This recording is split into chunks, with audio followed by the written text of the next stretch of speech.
মৰমৰ ছাত্ৰ ছাত্ৰীসকল, তোমালোকৰ লগত আজি সমাজ বিজ্ঞান বিষয়টোৰ অৰ্থনৈতিক বিভাগৰ প্ৰথম পাঠটোৰ কেইটামান MCQ প্ৰশ্ন বৰ্ডত লিখি থৈছোঁ। তোমালোকে প্ৰথমৰ পৰা শেষলৈকে ভালদৰে মন দি যাবা।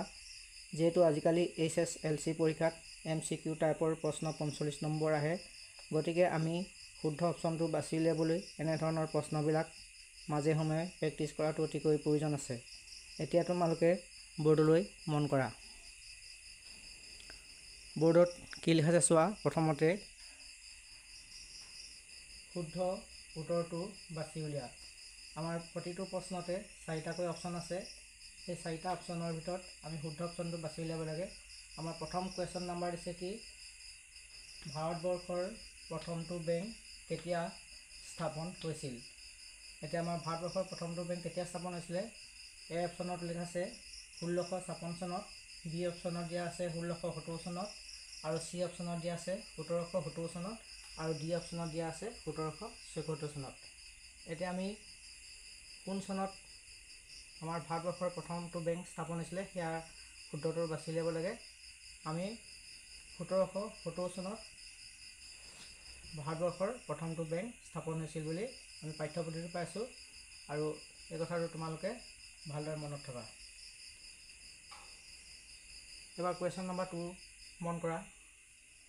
তলৰ কোনটো বাণিজ্যিক বেংকৰ কাৰ্য নহয়? আমাৰ বাণিজ্যিক বেংকৰ কিছুমান কাম আছে, তাৰ ভিতৰত এতিয়া বাণিজ্যিক বেংকে কোনটো কাম কৰিব নোৱাৰে সেই তাৰে শুদ্ধ অপশ্যনটো বাছি ল'ব লাগে। আমাৰ 4টা অপশ্যন দি আছে A, B, C, D।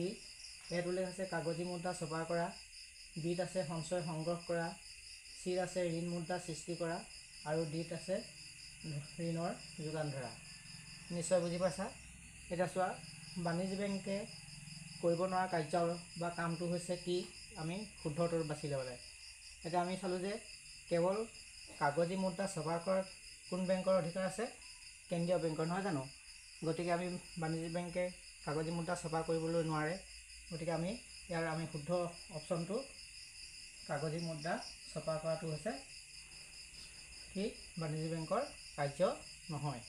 গতিকে আমাৰ B, C, D অৰ্থাৎ সঞ্চয় সংগ্ৰহ কৰা, ঋণ মুদ্ৰা সৃষ্টি কৰা, ঋণৰ যোগান ধৰা, এই 3টা কামহে বাণিজ্যিক বেংকে কৰিব পাৰে।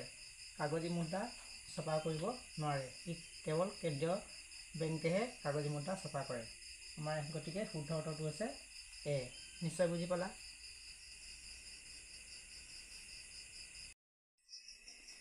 এতিয়া তোমালোকে কুৱেশ্যন নম্বৰ 3 মন কৰা। মুদ্ৰাৰ ক্ৰমবিকাশৰ তৃতীয় স্তৰটো আছিল।